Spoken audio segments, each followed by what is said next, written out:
Hey there, welcome to the Gyro Step, a Milwaukee Bucks podcast, proudly a part of the Gyro Step Podcast Network and the Blue Wire Podcast Network. I am Ti Windisch, one of your hosts. I am joined as always by my school-spirited co-host, Rohan Katti. Rohan, how's it going? Doing well. We're recording this on a Sunday after National Marquette Day, so fun times all around. Congratulations to all who observe. Yes. It is worthy of celebration. Of course. We'll say that. But I'm doing well, regardless. Before we get into it, though, we should probably tell the people that we are hosting a playback room for Monday's game against the Charlotte Hornets at 7 o'clock, I believe. 7 o'clock, 7 p.m. And we actually... So people, if you want to stay up to date, people say, when's the next playback? I wish we knew when the playback. We now have a schedule up that lives in the Euro Group Discord server. Remember, to get access to the Discord, you can email us, EuroStepPodcast.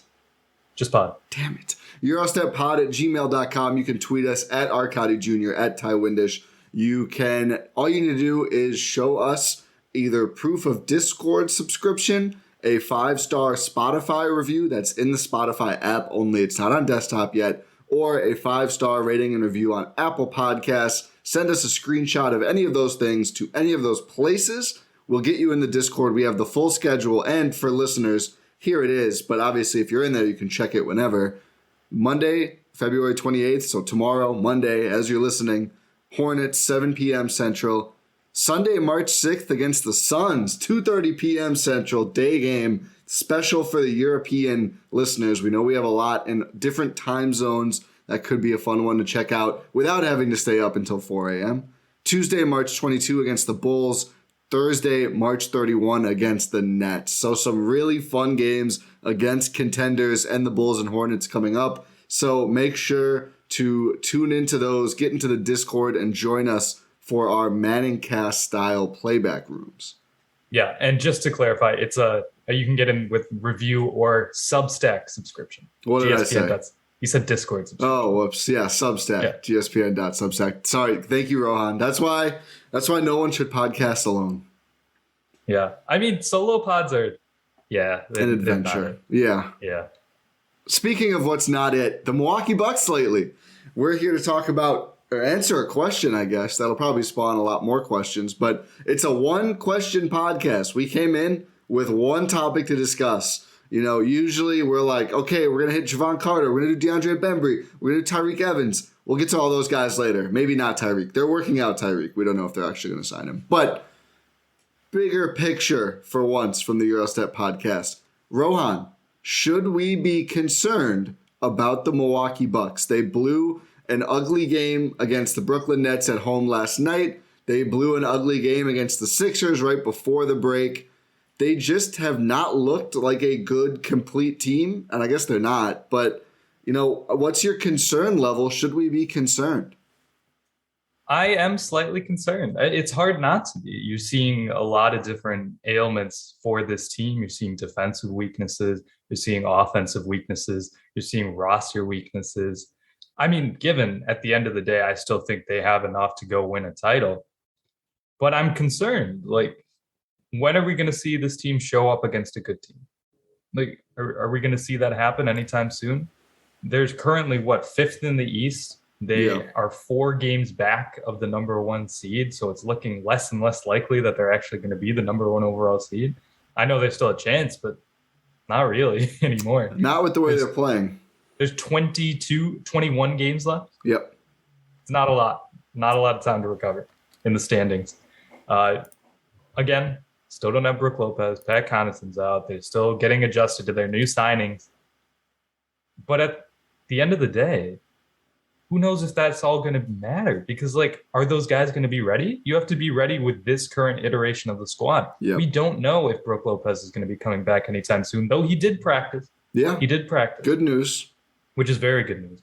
Pat Connaughton is already shooting into guys' arms, in videos. Did you see that? No. It's he's 12 days post-surgery. He's just shooting T-shirts into some guy's basket arms or something. And so who knows what he's going to look like when he comes back. You have to be ready to win with this iteration of the squad. Like no one is going to be fully healthy come playoff time. Any team, you have to be ready. You can't assume that you're going to have everyone at full strength. You have to be ready with what you've got right now, and the Bucks aren't ready with what they've got right now. Yeah, I couldn't agree more, actually. I think people think of good podcasts as always arguments. I think we can agree and still hopefully make good content. But, I totally get the optimistic folks who say, listen, they don't have Brooke, they don't have Pat, they don't have George Hill, who's been questionable with a sore neck for what feels like 6 months. And once they get all those guys back, it'll be fine. At a certain point, I think you really have to just assume you're never going to be fully, wholly healthy. Even if everyone is active, no, they're not going to be 100%. I just think I think Pat might get there. Brooke, it just feels so optimistic to expect Brooke Lopez to come back with maybe 12 games, maybe less, maybe more. We don't really know. And just be completely ready by round one of the playoffs. And I think that's, in a lot of ways, this was the worst season to have all these injuries, because every other playoff run, there's been a relatively cupcake first round opponent, and there's just not one this year. It's just right away, it's going to be a fight, a dog fight. And the Heat, I think maybe a little better than they looked, but they still got swept, right? The Bucks never needed to go full bore from the jump. This year in the East, they might get lucky. The funny thing is, too, they might finish sixth and have a much easier bracket than they've had in years past. Just the way the East is so crazy. You could finish sixth and get Cleveland in the first round and then stumble into the Bulls or Raptors. It's totally possible. Dropping into seventh could be a little fraught, but we just don't know. The bracket's crazy. But you can't assume that, right? So, let's say Brooke is 60, 70% by playoff starting. That could be Sixers. And, I poo-pooed them last pod. They look good in their first game. It's still Harden and Embiid and, all these other guys on that team. It could be Heat round one. Probably not, unless they really drop far, the Bucks. But, that would not be an easy series, right? There's so many good teams, and they're kind of just sprinkled throughout the bracket. The Bucks go on a run. You end as the 2 seed. You might get Brooklyn round one with KD, Kyrie, maybe Ben Simmons. He doesn't seem very close right now. He has a back issue, right? That's what was reported yesterday. I think I read that right. I think they're just. I still think I believe the conspiracy that they're just not going to let him play until KD plays because they don't want to put him on an island. But we'll see. But it's just you have to be ready for a potential Eastern Conference Finals level series in the first round because of the way the East is this year, and I just think it doesn't seem like they are even close to ready, and they still have some time, but. I just, I don't think we should assume a Deus Ex Machina Brooke Lopez. He walks in the door after not playing for a year and suddenly they look like a juggernaut team again. There's just so much wrong. And he would help a ton if he can come back, let me be clear. But I just think you should be a capable basketball team without Brooke Lopez because you've had to be this whole season. And they still just do so many silly things, so many boneheaded decisions. Just we're used to seeing from the Bucks. It even happened in the playoffs last year, much less the regular season. But you just really like to see them be more equipped to handle life without Brooke because it feels like so much to ask from Brooke. If it's just if the expectation is we're lost in the world without Brooke Lopez, then this postseason probably isn't going to go super well because I just think that's too much to put on him coming back from a back injury fresh off of not playing for several months. Yeah, it's just you can't just assume that it's going to be the same formula as last year. That's why it's so difficult to win a title, which is why you should appreciate last year as much as you did. But you can't set that as the standard. Yeah. You can't assume they did it this time, they're going to do it again. Well, why doesn't every team do that? Right. Why? Or how did the Bucks improve or anything? If they lose in the second round, why didn't they lose in the second round again the year after? You can't just assume that because of one thing, that's the standard. Yeah. It's fraught logic. Yeah, I don't know. That's my issue with sort of people saying, "Oh, we can't be concerned about this team. Look at what they did in the postseason last year." Cool, that might not happen again. Yeah, I just think too that it's like the competition level. I think until the finals, with the exception of the Nets series, is probably lower than it's going to be this year. For all sure, around. 100%. Look at all these teams you mentioned, like the Cavs. If you would want to say is an easy matchup, they're still a really good team. Like Their if you want to injury say the concerns, Bulls, I think they are looking to me like the team that you desperately everyone's going to want to draw the Cavs in the first round. I think, and yet it's still not going to be easy. They're pretty good. And the Bulls you mentioned, it's like, oh, relatively easy second round matchup. They're a really good team too. Like, and I want to say quickly on that. I don't want to go into a whole thing. Stop yelling at Bulls fans who say DeMar has an MVP case. DeMar absolutely has an MVP case. I don't think he's going to win. I don't think he should win. I don't think he's first in most people's leaderboards. He's playing like an MVP level guy. I mean, he's going after Wilt Chamberlain records. So he totally is. Come on, Rohan. I mean, no, I'm not denying it. I'm just saying he'd probably be like fourth. Yeah. I think he's around, which is good. Fourth. That's really good. He's got a case. If you are solidly third or fourth, you have a case at first. I think he's solidly fourth. I don't know. I think Giannis's case is not the greatest right now. I mean, he's a better scorer than DeMar and might be DPOY. Yeah, I know. I'm well aware of Giannis. I think that's a very strong case. Are the Bulls still first in the East? No. They're second now? The Heat are first? Yeah. Yeah, I think they probably have to finish first. But comfortably first. Maybe. I don't know. The DeMar thing, I don't like. I just feel like... I think he's all NBA first team. Oh, easily. He's locked that down. I mean, the three guys... The first team All NBA is going to be freaking huge this year because Jokic, Giannis, and Embiid are all no-brainers. I don't know who the fifth guy is going to be yet. Might be Ja. Might be Ja. Might be Steph. I might be Ja. Yeah. Actually, man, the poor Suns. The Suns are the best team in the league by far. And like they're just going to get no awards. No consideration. No awards. They're going to have one. They're probably going to have two guards on the All-NBA team. Oh, for sure. Well, is Chris Paul going to make it? I think so. I think even with the missed time, he'll be third. That's fair. I mean, he deserves it. Yeah. Yeah, he does. But it's just funny, right? They're the epitome of a like more than the sum of their parts team. They're Raptors West. Yeah. More star-heavy Raptors West. I don't even know how to describe what they are. Honestly, I don't know. Good. I can't even think of a comp. You mean this year's Raptors or like the Kawhi Raptors? They're honestly, I think they remind me most, and I know I compare every upstart or young team in the West to this team. OKC? No, they kind of give me some pre-KD Warriors. I think Steph then is probably better than either CP or Booker, but like for a team to be that good on both ends without a conventional apex predator superstar, like most of the apex superstars are two-way guys who score, in within the arc almost more because it's more dependable in playoffs. LeBron, Kawhi, Giannis, KD, etc. Steph is a little bit different than that, even if I think he's on those guys' level talent-wise. And it just didn't matter because they're just so good and so sound. They're such a good team. But anyway, okay, the Bucks. Back to the Bucks. I do think it's most fair. I think the only improper answer to this question, like should we be concerned about the Bucks, is a hard yes or a hard no.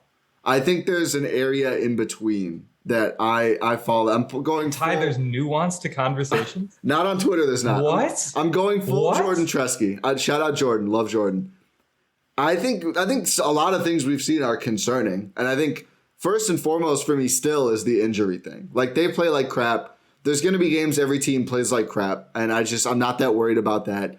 And I know it's not completely analogous, but I did think it was worth looking up. So you remember the Warriors game from last year where they totally blew it, right? Yeah. After that game, I tweeted something that I literally just could have tweeted right after the game last night against the Nets. Quote, embarrassing, truly embarrassing. None of that play made any sense from the awful inbounds to the forced three with a few ticks left. Okay, that part doesn't really fit, but they did take a lot of bad threes in this game.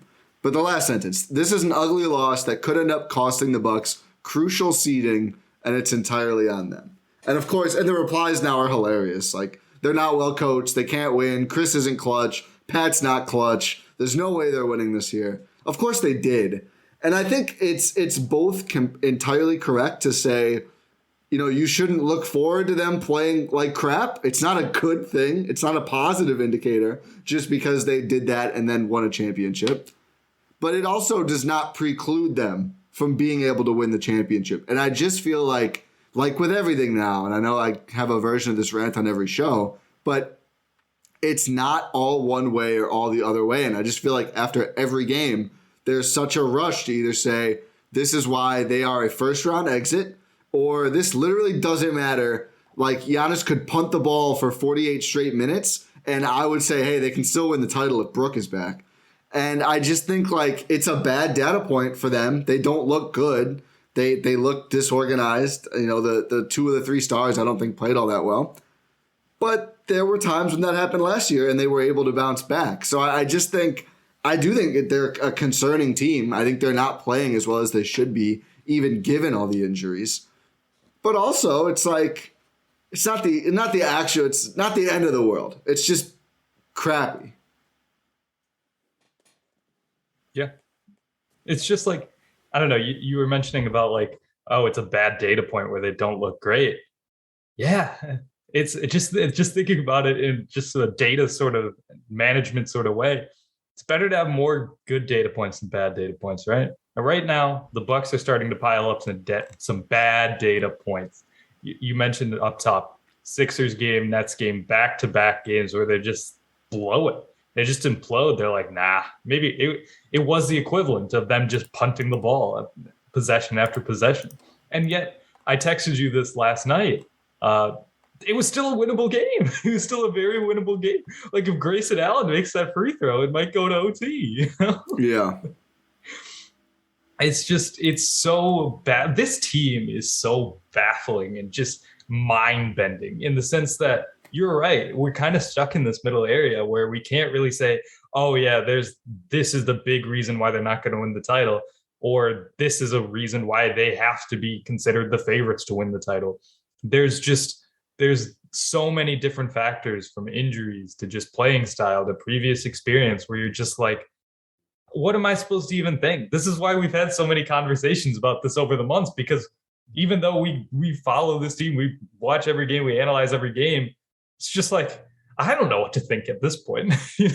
Yeah, like we talked about this on our collab pod with Adam and Jordan last week. We were just like, you asked us, are the Bucks going to win the title? I said yes, and it's like, I'm still thinking, are they? I don't know. I had to answer then. Otherwise, I look like an idiot. But like, I don't know. I don't know. Somebody asked on Twitter, and I thought it was a good question. Like, what's their best win this season? Is it opening night? Yeah. I was looking. There's some better ones than I remember. I mean, they beat Ja and Jaren Jackson. Memphis had some guys out. They beat KD and Harden pretty good after opening night.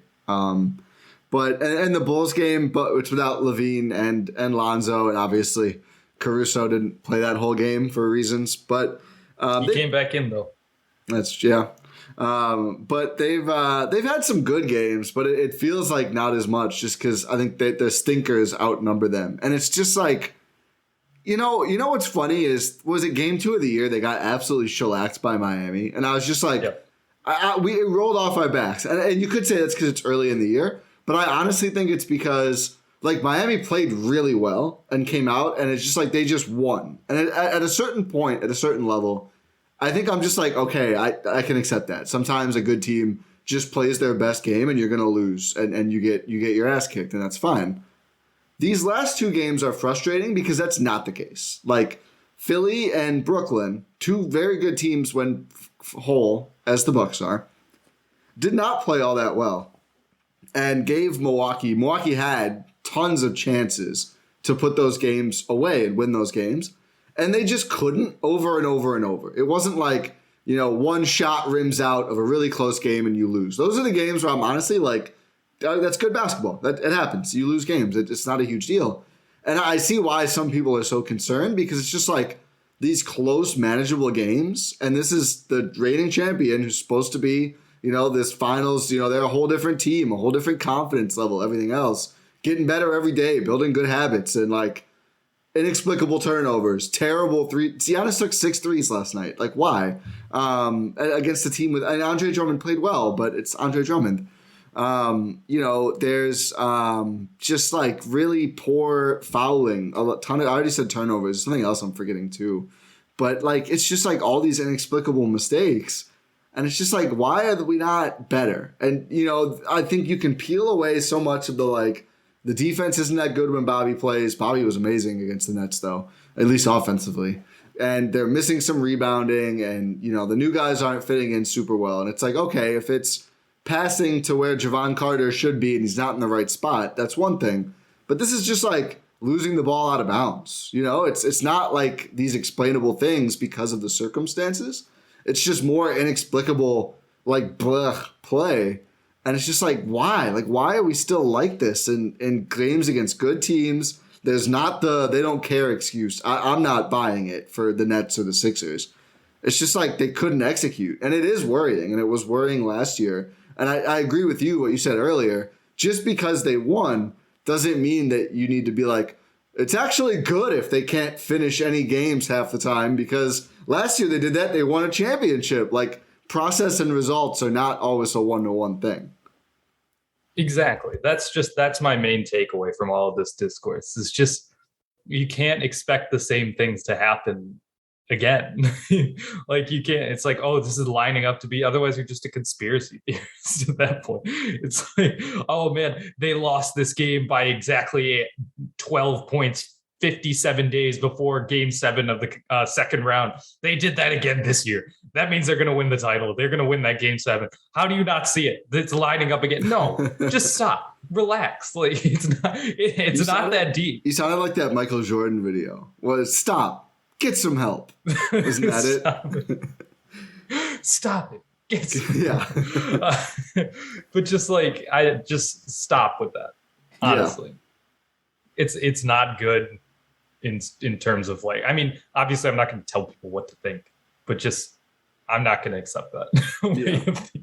No, I agree. So I think a smart place to go. Let's talk about what we're concerned about, and then follow that. We'll be positive Pollies after being negative Nellies.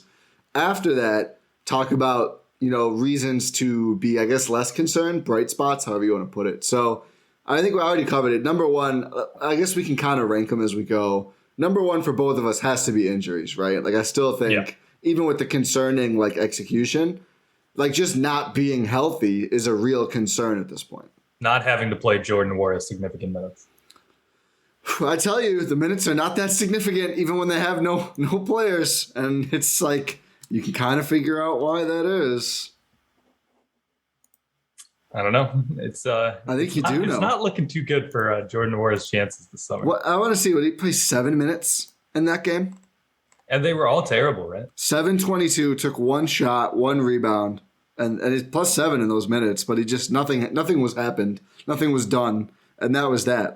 Javon Carter plays 9, DeAndre Bembry plays 10, Jordan Wara 7.5 minutes. It's not going to happen. It's not happening this year. He's not going to play in the playoffs no matter what. I think, I said... Is Jordan Wara in a Bucks jersey next year? No. Is he in an NBA jersey next year? Probably. DJ Wilson, I think he's going to get the DJ Wilson, we'll take a look at him, see if he can do more for us. So he's going to be in the OKC blue? Maybe Houston. DJ Wilson's not in the NBA. But he got shots. I think at some point he'll be in an NBA jersey next year. Okay. But not, I don't think the Bucks. I just, why? It's not working. Probably. No, I'm pretty sure. But anyway, so injuries, number one. What would your number 2 be? Third quarters? Yeah, just in general. So can we just call this malaise? Concentration? Yeah. Effort, focus? It seems all mentality related. Kind of. The people who want the Nazis to play, including our great assistant producer Eugene and Rohan, I see it, because I do think that is sometimes their biggest issue, is just coming out so sluggish, and it's really just come on. I know 16 game goals, not 82 game goals. Seriously, this often, like every time, they found a way in the Nets game to both blow it in the third quarter, and then they used the first half of the fourth to build up a lead so they could also have a fourth quarter collapse in the same game. Like, that's double the agony. That's too much, man. It's a consistent thing, too. Like, it happened in the Sixers game, too. It's not even just these two games. It's been happening consistently over the course of this season. Not even this season. It's been like the past 3 years. Yeah. Third quarter. Like, I think it was Bud's first year that they weren't they like a really good third quarter team? Yeah, that was the thing. It was like Bud adjustments at halftime was like the move. And then after that, they're just like, they went complete 180 and then they just suck in third quarters year after year after year. Yeah. I don't know. I don't know what the solution to that really is besides I can't say Thanasis is the answer to one of these big questions. That just feels disingenuous, but he might be. Are you concerned? But seriously, just like in terms of how would you even address that? I don't know. Like, I don't really. I know the team is aware of it. I assume they're doing something. I would hope that. I'd hope they're aware of it. It's impossible not to be aware. Yeah. Oh yeah. By the way, as soon as we come out of halftime, we just get blown out of the water. Yeah, I'm not noticing that. What? I'm sure. I don't know what you mean. I mean, they've talked about it. They are. I would hope Bud is like getting on guys about like, hey, maybe let's not let go of the rope entirely. Like, maybe let's not. And I do think some of it is. They're so good at letting guys get a little hot early, and then I think that can compound in the third quarters. But, I think the three-point defense needs some help. I think just defensively in general, and that's where Brooks' absence is felt most of all. But I don't think it has to be this bad. I don't know, man. I don't know what you do except just like, hey, guys, maybe play better. Maybe that's the move. Maybe it's usually good advice. Yeah. Well, it's just like it's doesn't make any sense. They're so good in all the other quarters. You look at the quarter by quarter stats for the season. They're like the greatest first half team of all time. Yeah. They almost always have a lead after half, and then they just can't sustain it. So I don't know if that's changing up the rotations. Maybe you need your stars to play more in third quarters, and maybe try and be more aggressive, and then see if you can just not need them as much in fourth quarters. But is it like a rubber band effect in the sense like I saw there's been data on this in basketball and in the NFL where it's just like once you build up a lead, you play worse and the other team really plays better. Yeah. And it just sort of equals each other out. Is that just a constant effect happening over Bucks games because they're such a dominant first half team that of course there's going to be a rubber banding back to the mean? Yeah, but I think it's not the case for actual good teams. Maybe they should suck more in the first half. How about that? It's not the case for actual good teams, though. I mean, I think it's a normal, very good team. It's the rubber band is just like slows down the lead building, right? So like if you're up 15 at half, you don't win by 30, you win by like 20 or 22. Like that's usually for an actual good team. That's the rubber banding because you don't usually like. Nobody goes up by 10 at the end of a quarter and then win by 40, right? It's always more gradual later. Momentum slows. But the fact that it's just an entire reversal, it's not a rubber band. It's like one of those drop things. Like we get all the way up and then we end up all the way at the bottom. Like it shouldn't equalize. It should come down a little bit.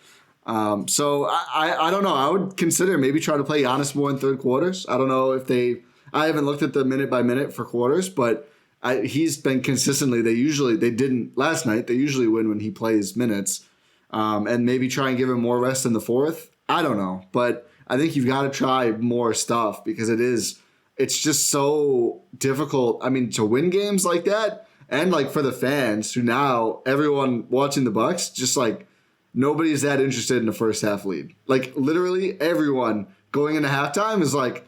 Hope they don't lose this in the first 6 minutes of the third quarter. It's not healthy. It's expected. Yeah. It's expected. Are you worried about Chris? What? Are you worried about Chris? I want to ask about specific players. A bit. I'm not. A little bit. Not overly concerned. If it was like a scale and it's like above is not concerned and then below is a little concerned, I'm just like slightly below. Just feels like another Chris season. It feels a little worse, though. He was good last night. Maybe I'm skewed for that. Yeah. I don't know. Again, I'm not overly worried. Yeah, not very. I know some people I think are very concerned. I'm not very concerned about Chris. You throw something out. Let's see. What about... I know we've already talked about the defensive end, but I guess we can dive into it a little bit more. How concerned are you in their ability to switch schemes? Not a switching scheme, but like vary between defensive schemes. Yeah, I would say fairly concerned. I just think it's a little problematic how reliant they are on Bobby Portis now, overall, not defensively, obviously, because they just struggle, it seems like, to play good defense with him consistently. And I think the Giannis, Bobby, and big lineups, they don't feel all that sustainable to me. And I think the issue is it's like, it's good to make Bobby less important defensively, but he's still out there. And if you're doing the triple big, then he's probably guarding a fairly capable perimeter player. And that's not good either. I mean, that's like you're basically just skipping a step for offenses of having to get him switched on to those guys, which is what here's do. Where I would push back on that a little bit, because if you have Bobby on smaller players in those massive lineups, then he just has to be there on the perimeter. And if they get past him, you have Giannis and Serge behind him. Yeah, I mean, that's helpful, but then those guys I think that takes away his biggest deficiencies are as a rim protector. I agree. So I think it helps in that regard. But he's still fraught even on the perimeter. It's still not great. Yeah, it helps, but I just think this is not a team that's used to relying on a deficient defensive player.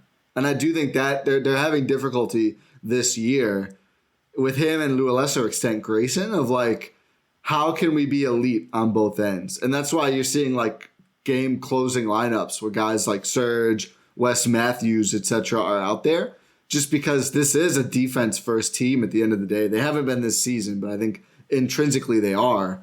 I think they're like 12th in defense now for the season. Defensive rating, to be clear. The real one, not the Basketball Reference one.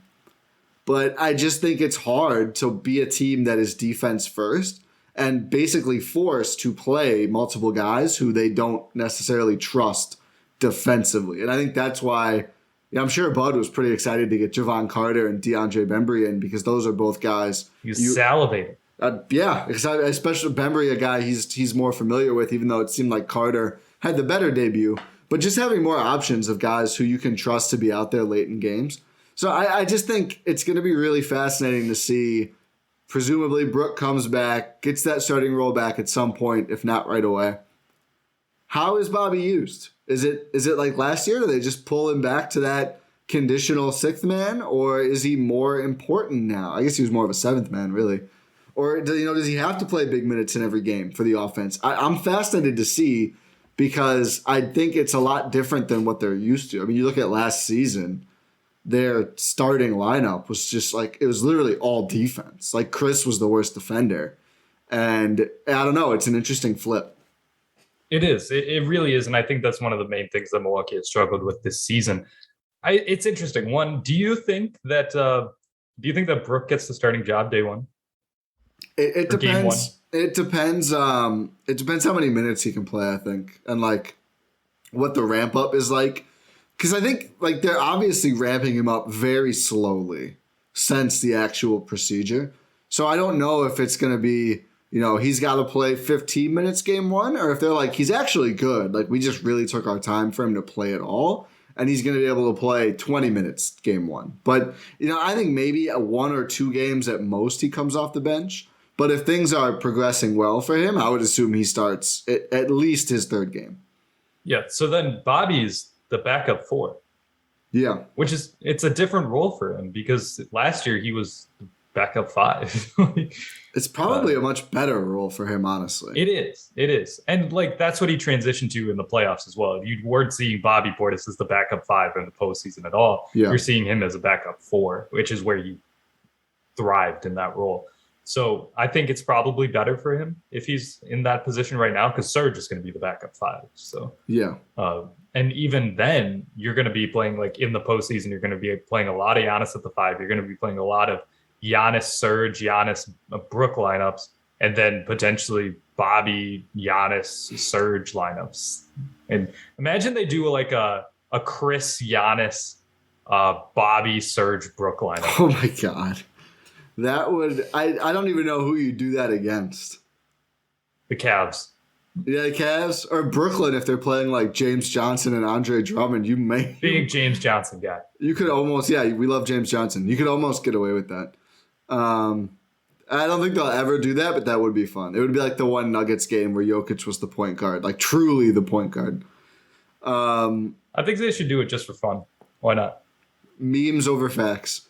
I want to hear someone play. I think there's one player on the roster I'm like truly concerned with. Do you want to guess who it is? Can I guess? Yeah. Oh. Let's see here. Is it Wes Matthews? I thought you would guess Wes. It's not. I just lowered my expectations on Wes. We even said, even when we were so high on Wes, we were like, we shouldn't expect the shooting to hold up, and it really hasn't. I mean, he was pretty typical West game last night, 5 points on 2 for 4 shooting. But no, I'm just less excited now. But I wouldn't say I'm concerned. I think his shooting is eventually going to normalize, and if he can just be like 35% from deep in the playoffs, that's fine. No, it's Grayson. Okay. Who are you going to guess? I was going to guess Serge or Drew. No. I mean, Drew is just like, Drew has some Chris in him, man. It's just like sometimes you're just like, why? You're so good. Why would you play like this? And Serge, no, get all the misses out now, Serge. No, it's Grayson, just because he's pretty important to the team. You could argue more than Bobby if Brook comes back. Probably not, but I mean, he's going to be a starter, and Bobby won't be a starter. And they don't have a lot of options to fill in for him if he's not good, right? Or I guess if he gets hurt too. But Wes, I don't think I've left the station on Wes should start. The train didn't leave the station. I left the station and went home. The train's still there. Just walked away. The train is broken down. You refunded your ticket. Yeah, the engine was Or is your ticket still with you? No. And you just left? I mean, maybe it's in my back pocket because I forgot about it, but I'm not purposefully keeping my ticket to that train. You're calling the Uber from the train station. Yeah, which is ironic, right? No, too many of these games where he just floats around like Modest Mouse. And I don't need him to float on. I need him to get involved in these games. He should be a more important offensive player. And I think the issue has been the Bucks have so much offense going through the other 4 starters that they're not going to they're not going to script 10 Grayson Allen plays a game. They don't script. I mean, they did at the end of the game against the Nets. He actually got I don't know about that call. I didn't know about the Chris one either, which ended up getting flipped. But I thought both of them were pretty generous calls for the Bucks. But I don't know if they script 10 plays period throughout a game. So they're not going to script 10 just for Grayson. We talked about this with Brad Fisher. It's just like when you're shout out to that pod, Evergreen Pod, by the way. Go listen to that.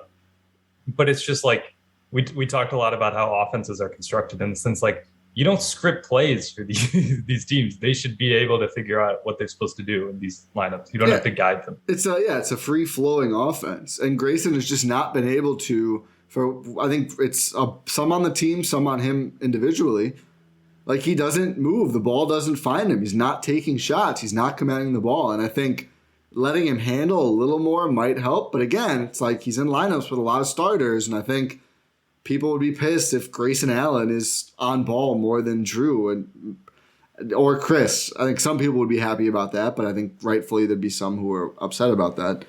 I just 4 shots, just really not enough for a guy who's not going to add that much defensively. He's super Tony Snell. I've been saying it. Except not on defense, which is the issue with being only super Tony Snell on offense and not using that player. Super Tony Snell I don't even think can exist. It's a paradox. It's an oxymoron. How are you a super high usage player? That's just Tony Snell, but if he literally never missed anything. That's super Michael Tony Jordan. Snell. Super Tony Snell is Michael Jordan. No, because you can't be Tony Snell at all if you're used too much. Super Tony Snell scores 12 points a game on 4 made threes every single game, and that's all that happens.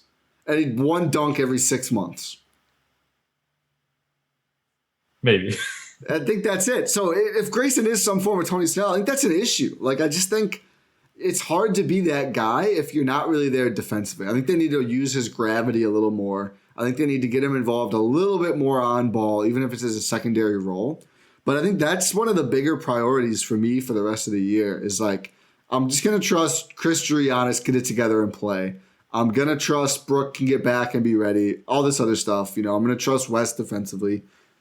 I'm going to trust Serge hit some threes at some point.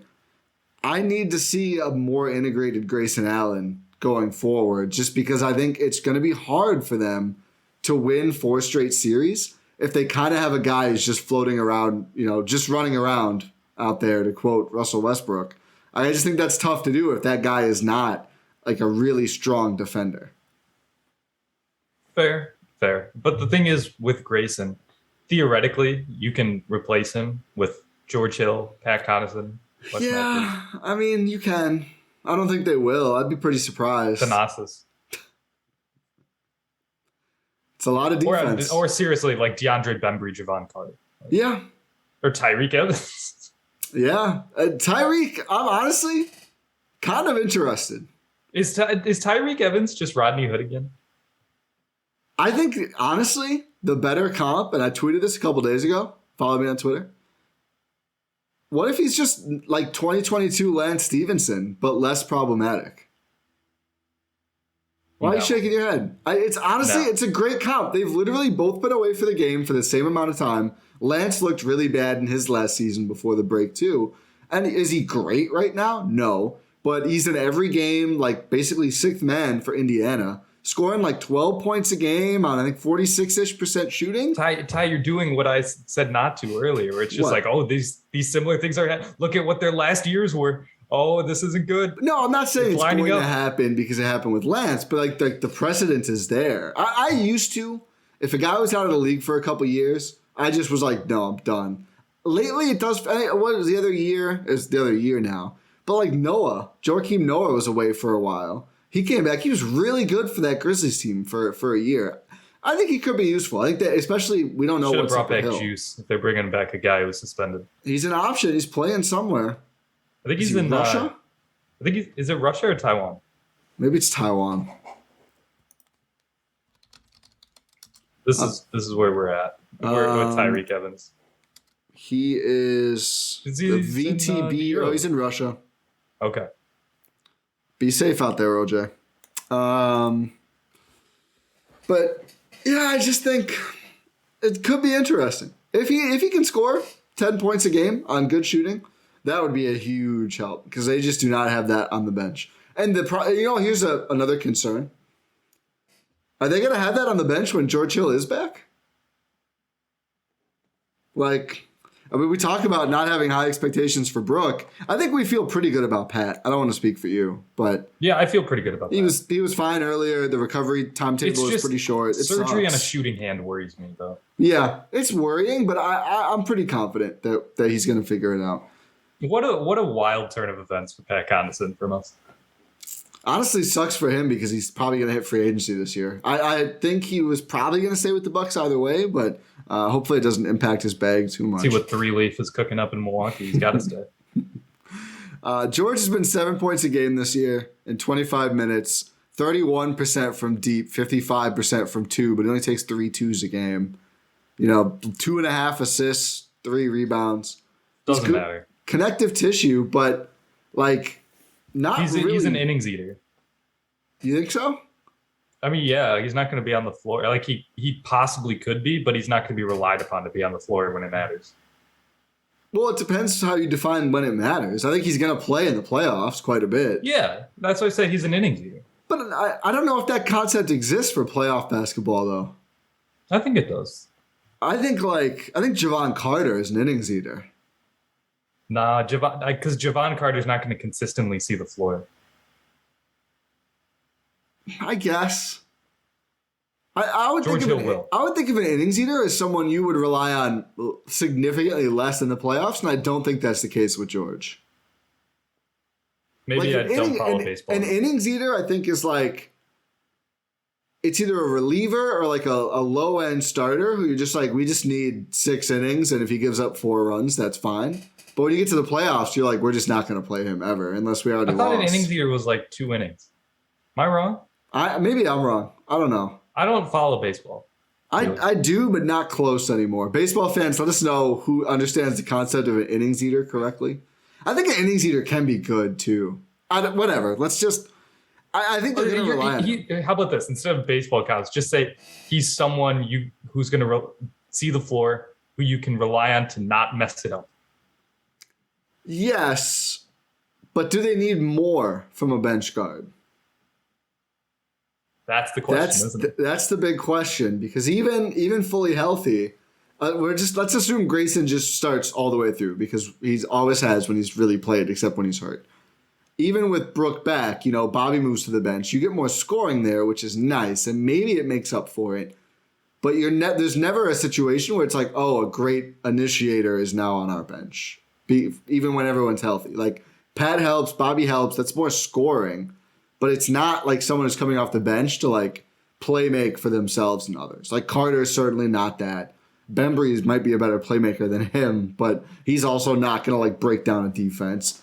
George doesn't really. I mean, does he have that somewhere in his on occasion. Bag? As you say, does he have more of that in his bag? But flip side is like, is he going to be 100% to even do that? Like, we should have very low expectations. They probably won't even sign him.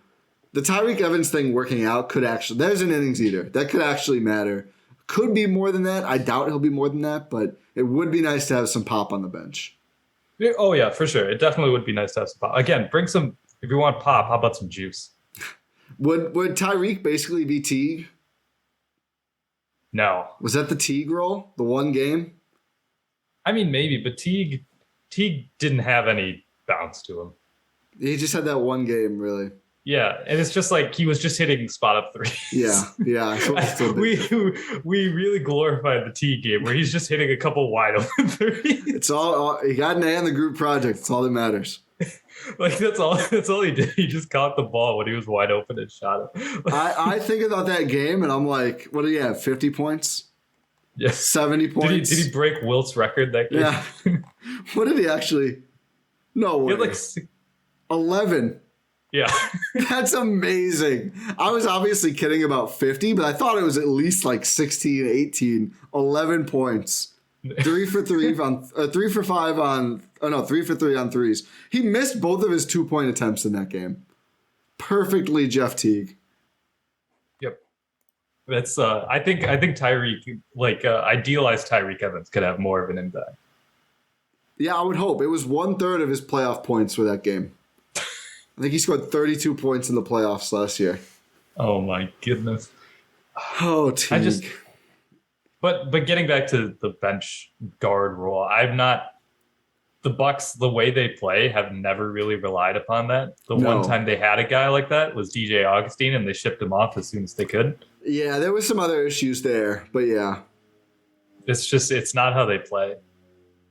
They don't rely upon dynamic guards. They never have, and they probably won't as long as this era of the Bucks will exist. Yeah, which I think is fair. And I've been thinking about that a lot more with Serge, too. Just like what they look for with players and like Serge, what he brings. Bucks are such a boring team. Yeah, I'm a guy who loves pick and rolls, and they just like never will. And some of it makes sense. I don't mean that as a bad thing, by the way. When I say they're a boring team, they play super serious. Like they don't have any like super fun guys. Like imagine like the Grizzlies are currently like the Globetrotters. Imagine if the Bucks played like the Grizzlies. You can't imagine that at all. They're like with these moments like this value type stuff, but it's just very, very like it's really all Giannis focused. Like that's Giannis and then just Bobby hitting 14. This is what I need. I need athletes on this team, man. I know. Need some athletes. Maybe one day. Can we just? We talked so much about how slow Bobby's release is, and he got absolutely smoked by James Johnson on a wide open. Like he was wide open when he caught the ball. Lethal shooter, get hired by the Bucks. Speed our guys' release up a little bit, please. What lethal shooter made that jumper? I know, but he needs to remake it a little bit. It's good. Could be a little faster. Yeah, this is why I didn't want Bobby in the 3-point contest, man. He wasn't gonna finish. Yeah. I mean, he might have been a top half finisher just because the percent is really high, but he doesn't finish. He would have gotten through 2 racks. Yeah. Maybe he makes all 10. Maybe. But do we have other concerns besides Bobby's trebuchet shooting motion? Not really. Health. I think I'm out of concerns. Health, getting healthy, playing more consistently, but that just feels like it's going to be evergreen for this team. Yeah. Okay, what we're not concerned about. I think we can speed through this. I think Giannis. Yeah, that's the big one. That's the number one. And literally every time I think about Bucks in the playoffs, I'm like, I'm not going to bet against a team with Giannis. So that's good. Yeah. They have arguably the best player in the league, best player in the world. So I'm not gonna really be concerned about that. Like Giannis remains really, really, really good at basket hoops, and he will continue to remain really, really good. So also good. The only player in that conversation currently who's actually proven they can win through the playoffs. Yeah. And I'm not saying Jokic and Embiid don't translate, but I mean, KD. Oh yeah, it's true. He's got to get healthy, but yeah, it's those two. KD is the other, but Embiid's never made a conference finals. Jokic has, but did he? Has he? I don't think so. I don't think so, actually. No, neither's made a conference finals. Yeah, because that Blazers series was that the first round they beat the Blazers. Has he? I don't think he has. No, I don't think he has either. That's kind of wild. Yeah. No, didn't they? I'm looking. I don't think so. But the thing is with Jokic, like never. come playoff time, like it's just him versus everyone. Yeah. No, the second round 2019, second round 2020, second round 2021. They got swept last time. Oh, was that the Phoenix series where Chris Paul didn't even play? Yeah, I think so. But it was also without play. Murray. He did play. I'm wrong. Yeah, but like no Murray. Yeah. Yeah, they've never been able to be healthy. But like Jokic and Embiid, like that, you're absolutely right. They should actually, accomplish something. At least Jokic has won an MVP. Embiid might add one this year. There is one other thing that I'm really, I think, not concerned about. The Bucks have the best big three in the league now because of that trade. I tweeted that at the time. Are you taking another one of my takes? Yeah, I don't think I ever actually saw it. I'm not gonna say I robbed. I'm gonna say we came to it on our own. But it's that's a good feeling. I think there's no team where you go through and your best player for any other team is at best on the same level as Giannis.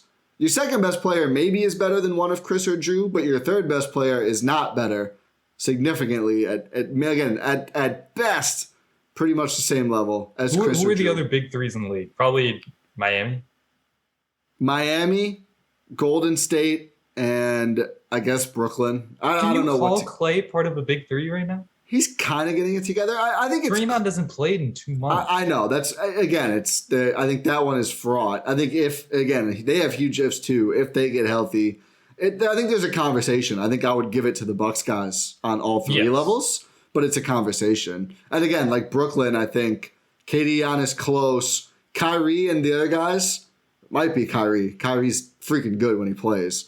But then Ben Simmons, I don't trust. I think Ben Simmons is clearly worse. Ben Simmons is a negative in the playoffs. Miami, I think, is same deal where it's like at the top, it's clearly Giannis. Or no, it's the same deal as, I don't know, same deal as one of the teams. At the top, it's clearly Giannis. And then one of Jimmy or Bam may be better than one of Chris or Drew. I don't know. It's a conversation. I think Jimmy's the second best player. The best player. Yeah, I think I'm saying if you're comparing big threes between the two teams, Jimmy Butler is the second best player. Oh, I thought you meant on the Heat. I was like, whoa, yeah. No, I agree. So yeah, but he's not compared to the second best guys on the Bucks. He's worse than Giannis. So it's like Bam versus those guys or Lowry, whatever. So yeah, I think they hold up better now on star depth. Like I still think, although the big three in Philly or the big two in Philly is scary, it's more reassuring to me that there's no like, oh my God, that big three is like overall just better than the Bucks' big three guys. Like it's been very understated league wide, but if they get consistently good play from Chris and Drew at the same time, they're just going to be so hard to beat, even with all the other stuff happening. Yeah, because the one thing about Giannis is he's consistently going to be dominant. No never concerns about Giannis. No concerns. Never. No. When's the last time Giannis ever had like a bad game? I gave him a down stock last night, but it was for him. Is that a bad game? No. Yeah, it's still 29 and 14 or whatever. Game 2, Brooklyn. Yeah. 18 points, I think. Yeah, game 2. That wasn't great. He's had like a few bad games over the years. Not very many. I guess he is a human being. Never got locked up by JJ Redick in the finals. Or not JJ Redick, JJ Barea in the finals. Barea. That's true. That's true. Giannis better than LeBron, question mark, because of that? Not yet. He's got some more to prove first. Oh, you took that question seriously. Yeah, I mean, That's where he's putting himself. Giannis is a consensus top 25 player of all time now. It's still wild. I mean, not that I disagree or haven't gotten there, but the fact that it's consensus. Like every list now of like, here are the top. It's like there's that top tier of like usually one of Bird or Magic. I don't know how people pick which one. Kareem, MJ, LeBron, whatever. Some people put Shaq up there. And then Hakeem. And then there's the second tier, and it's guys like Hakeem, Duncan, Kobe. And then either Giannis is in that one or one right below that one. And it's Giannis, Dirk. Yeah, Dirk, KG, like all those guys. It's pretty wild. I think Giannis is better all time than KG already. Yeah, I think Dirk too, honestly. But yeah, Dirk's more revered though, which is fair. And it's just like a lot of it's counting stats. If Giannis never wins another title and just racks up stats over the next however many years, he's probably going to end up like top 15. Potentially, and that's assuming he doesn't win another title. If he rolls off another one this year, we're gonna have some unhinged combos. People are gonna need to hold me back. Man. Just find wherever people put Steph consensus and just slide in Giannis right above. We can just do that and be done. Yep, I think that's fair. If he wins, he already has more Finals MVPs. Is Giannis better than Steph all time right now? No, I don't think so. Why? 3 rings is still 3 rings. I know, but his peak is higher. Is it? I think it's debatable. I think his offensive peak is a little lower, but he's dominant defensively as well. Yes, but I mean, peak Steph is the greatest offensive player of all time. Yeah, like 15, 16 Steph was the greatest offensive player we've ever seen. He's close. I don't give him number 1. Who would be number 1 then? One of Jordan, LeBron, or probably Kareem. He fell off at the tail end of that year. Falling off is strong. He fell off from actually having the best as per like offensive win shares and that kind of stuff. It was up there. Okay. It was top 5 easily. Offensive win shares. I mean, I'm kidding. The base number. I mean, Jordan was just like, I'm just going to score 35 every game. And Giannis already has the highest PER of all time. If we want to go on that. PER is a lot different than offensive win shares. Let's not do PER. Andre Drummond, top 25 player all time, yes or no? Yes. Probably according to PER, the rebound stat. Oh my god! Did you see ESPN's Real Plus Minus that they came out? Yes, I did. It was awful. They took it down. Well, I think they never like advertised it. Like people went to a direct link to find it. Like I don't think they ever put it on like their No, bar. it got released. Yeah. And then they took down the links. I know. That Trae Young was one of the best defensive players in the league. No, okay, so actually that's a misconception. They did have Trae Young as a better defender than Caruso. They didn't even have Trae Young as that good of a defender, though. They just really hated Caruso for some reason. But I think my favorite part was like Duncan Robinson, friend of the show, friend of Blue Wire, was like a top 20 defensive player in the league. Jokic on defense was worth 4 Giannis's on defense. Luka was better than Giannis. Huh? Luka was higher than Giannis. Yeah, the defensive metrics were so bad. Like, so bad. Jokic was like +6 I think number 1 in the NBA on defense. I think, yeah, which is bad, but I don't think Jokic has been bad at defense. No, but he's fine. You should not be fine and lapping the field of great defenders. Yeah, for sure. He's just a insane. massive dude, which helps. And his offensive were lower. Like, I think Giannis was the one who was way ahead in offense. And it was like, you know, this, if it's going off of this regular season, Giannis should be relatively similar to Embiid and Jokic. Probably a little lower than Jokic. Probably a little lower than Embiid, too, in my opinion. Just offensively. And it's regular season. But I think those guys have been so great.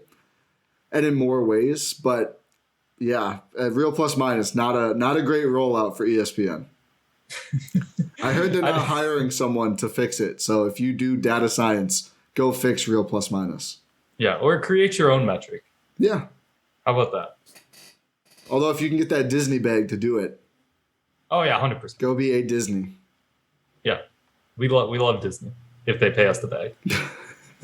No free plugs. Don't tell people about Disney. Yeah, until they pay us. Tell Disney to pay us. How about that? Yeah. We need the Mickey Just give bag. us money. Don't do anything. We need the Laker ring bag. We need the Mickey Mouse bag.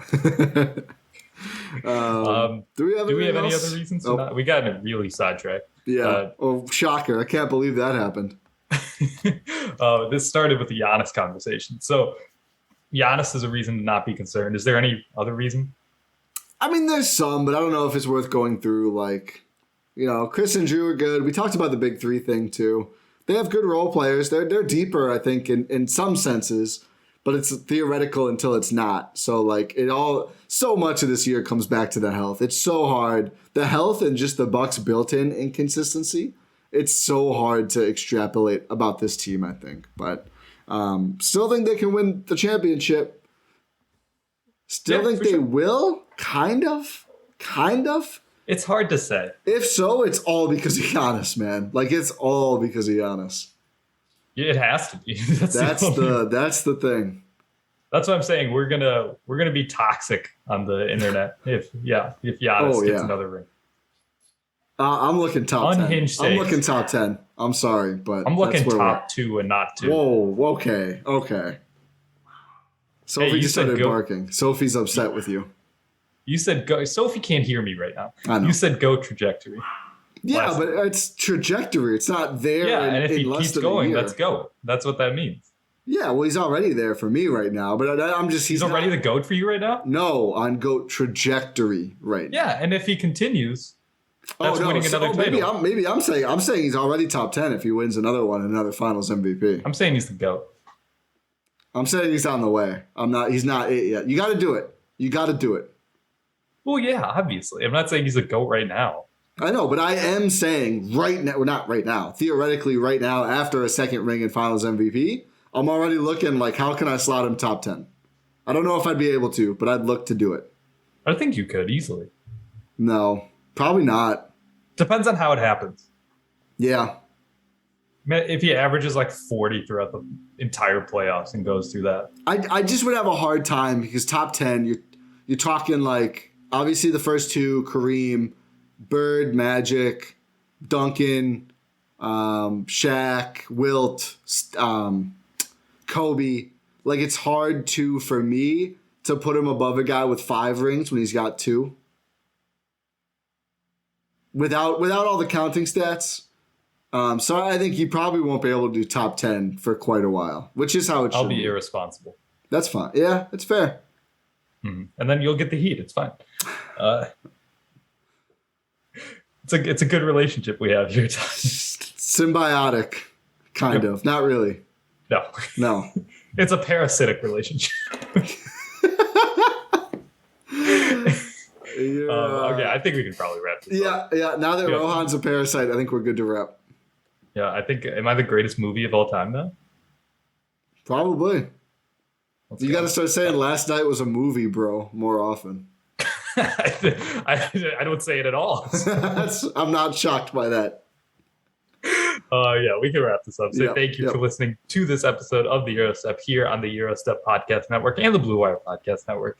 if you did enjoy the show, make sure you leave a 5-star rating on Apple and Spotify. Make sure you leave that review on Apple. 5 stars only. We'll read it out if you do. Like I mentioned up top, we're going to be doing a playback room for Monday's game against the Hornets.